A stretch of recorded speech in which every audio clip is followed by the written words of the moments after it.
More foolish liberal firearms policy, wasting billions. Hi, I'm Brian Lilley, political columnist for the Toronto Sun. We've had the report come out now confirming what people like myself and others have been saying for a while. The pilot program in Cape Breton for the so-called Firearms Buyback program, the gun buyback program, well, it happened last fall. You know what they got? 25 guns. That's right. That's not an exaggeration. That's not me downplaying this, making fun of it.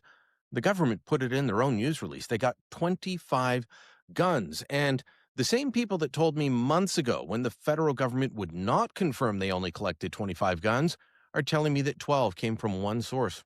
Woman wanted to get rid of her husband's old hunting rifles and such, and I'm told that many of the guns that they collected did not even land on the banned list that it was there for. So this pilot program, has been an utter failure, and yet the Carney Liberals are going to expand it across the country. Now, they have spent tens of millions of dollars on this already, setting up software, giving out contracts, and they've collected 25 guns. That's it. This is a very expensive program.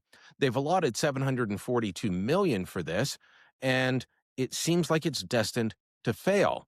Not everyone is on board. Saskatchewan's firearms commissioner is a man named Bob Freberg. Spoke to him and got his reaction to the 25 guns being collected and whether this is the right way to go forward if the end result that you want is actually improving public safety.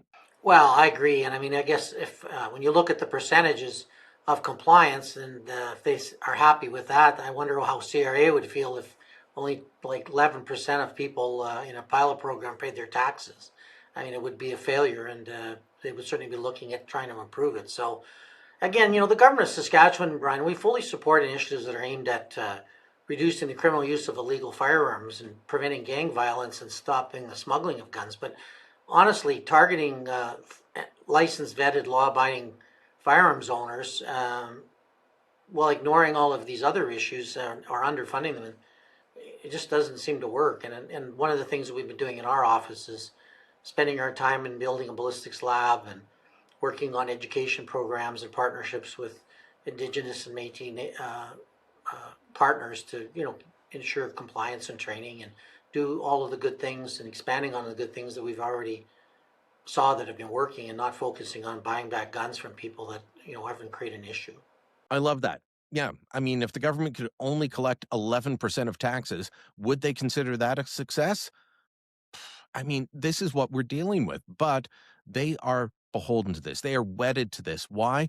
Because while it doesn't improve public safety, it does improve liberal odds, especially with low information voters, suburban moms who are just worried about gun violence, rightly so, but don't know the difference between the people going to the gun range and the people shooting up the streets of Toronto or Vancouver or Montreal or smaller centers across the country. They just want the gun violence to stop, and the government tells them that they're going to look after it.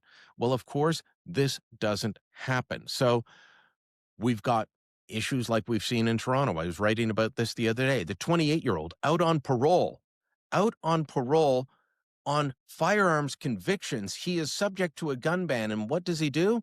The cops say that this man got an illegal gun, went to the University of Toronto Scarborough campus, waited for someone to shoot. He didn't know his victim. He just wanted to shoot someone, and he did and killed them just before Christmas. We've got story after story of people who are out on firearms charges, out on bail, subject to firearms prohibitions, arrested again on gun crimes charges.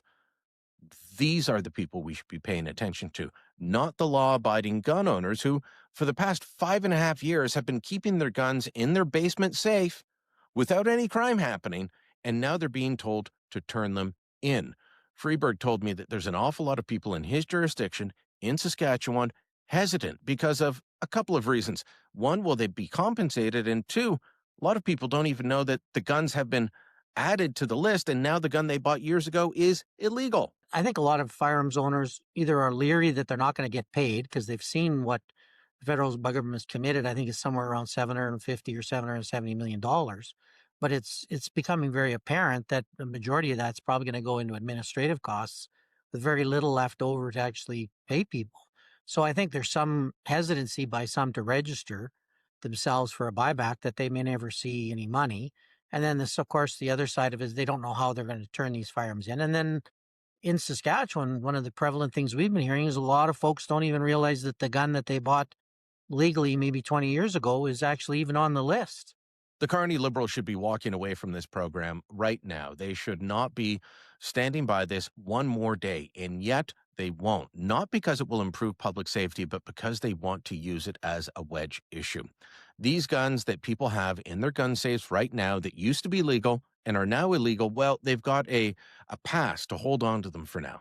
They are absolved from holding illegal guns until the end of October. That date of October 2026 was chosen because it was a week or so after the fixed election date that the Liberals had hoped to get to at the end of this year. It's going to have to be extended again, is my view, because there's no way that they're going to collect the hundreds of thousands, perhaps more than 1 million guns that are out there subject to this ban when they don't know how they're going to collect them. 25 guns. That's how many they got. By the way, the government had hoped they would get 200. Industry experts tell me they estimate that in Cape Breton, in the area that they were doing the pilot program, there would have been about 2,000 guns on that banned list. They got 25. Let me know what you think. Drop a comment down below. Share this on social media. And don't forget to subscribe to our channel.